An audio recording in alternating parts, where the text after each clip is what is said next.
Nama yang selalu bikin lini masa bergemuruh setiap langkahnya jadi sorotan. Setiap ucapannya bisa mengguncang dunia hiburan. Ya, inilah Nikita Mirzani, sosok yang tak pernah berhenti jadi perbincangan, entah karena keberaniannya, kejujurannya, atau badai yang terus datang menghampiri hidupnya. Selasa 28 Oktober 2025, ruang sidang Pengadilan Negeri Jakarta Selatan dipenuhi kamera dan wartawan. Di sana Nikita Mirzani berdiri tegar ketika hakim membacakan putusan 4 tahun penjara dan denda 1 miliar rupiah dalam kasus pemerasan terhadap pengusaha kecantikan Reza Gladys.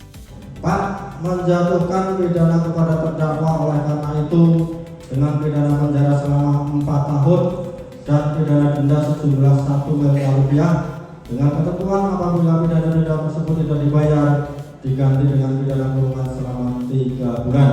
Jadi dengan telah dibacakan putusan tersebut, maka untuk persidangan perkara terdakwa Nikita Mirzani dengan nomor 362 Agustus 2025 PN Jakarta Selatan sudah selesai dan sidang dinyatakan tutup.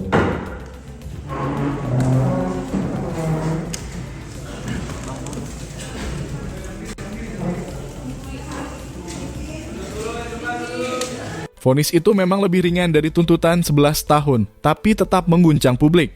Banyak yang menyebutnya sebagai babak paling berat dalam perjalanan panjang Nikita, perjalanan yang sejak awal selalu diwarnai kontroversi dan keberanian menghadapi risiko. Kasus Reza Gladys ini bermula dari tuduhan bahwa Nikita menekan sang pengusaha lewat ancaman di media sosial. Jaksa menyebut uang miliaran rupiah berpindah tangan, sebagian bahkan digunakan untuk melunasi rumah mewah di kawasan BSD.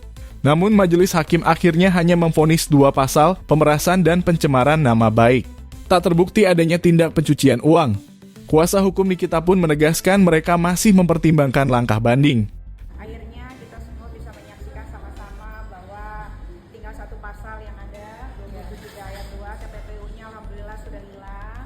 Tidak ada yang harus ditangisi, tidak ada harus disesali, semuanya ya. Kami selaku penasihat hukum juga diberi hak oleh undang-undang untuk mengajukan upaya hukum.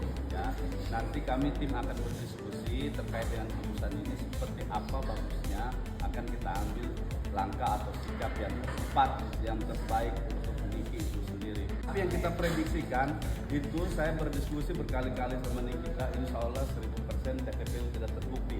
Hari ini betul prediksi kita. Yang buat Pak Niki tegar hari ini mungkin gimana? Karena udah tahu pasti akan ditahan. Jadi ya santai aja. Karena kan tadi udah dibilang ini belum berakhir, masih ada banding, masih ada kasasi, masih ada PK gitu. Jadi nggak ada masalah. Yang penting 2 pasal sudah hilang ya sudah. Kalian nggak bisa bilang gue tukang pers lagi. Tapi kisah Nikita di dunia hiburan memang tak pernah tenang. Kita bisa mundur jauh ke tahun 2012 saat namanya mulai dikenal publik bukan karena sinetron atau film, melainkan kasus perkelahian di sebuah bar kawasan Kemang. Dari sana citranya sebagai artis penuh kontroversi mulai melekat.